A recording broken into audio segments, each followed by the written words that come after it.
Bapak Menteri yang saya hormati, gereja ini pada hakikatnya dimulai oleh seorang yang mempunyai komitmen untuk memberitakan Injil pada tahun 1936. Memulainya dengan belajar Alkitab di sebuah sekolah di Embong Malang di Surabaya. Jalan Embong Malang, Surabaya. Dari sana dia bergerak untuk memberitakan Injil pada awalnya di Brastagi, kemudian pergi ke Malaysia, dari Malaysia dia pergi ke Medan, dari Medan dia pergi ke Kisaran, dan di sana dia mengembangkan ajaran-ajaran Kristen yang dipahaminya kepada begitu banyak orang. Pada awalnya, saudaraku yang kekasih sama Tuhan, gereja kita tidak memiliki sebuah sokongan secara legal. Karena pada waktu itu adalah zaman penjajahan Belanda tahun 1936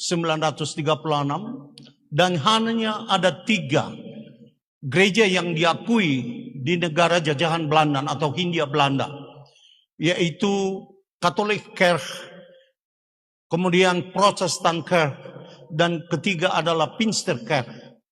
Pinksterkerk ini, saudaraku yang kasih sama Tuhan, telah dimiliki izinnya, gerakannya oleh Belanda kepada orang-orang Belanda, orang Amerika, dan beberapa orang-orang lokal.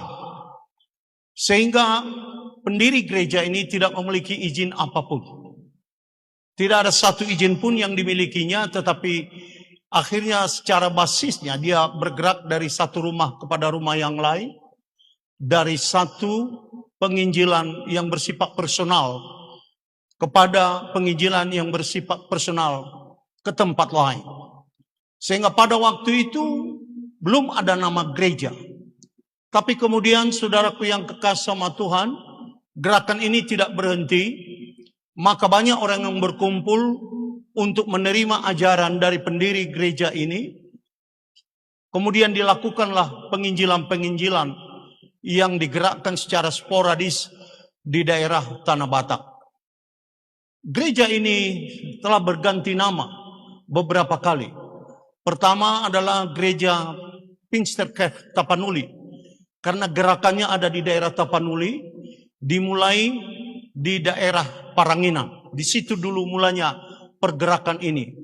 Di satu daerah di desa yang bernama Paranginan, di wilayah Bapak Bupati Nababan.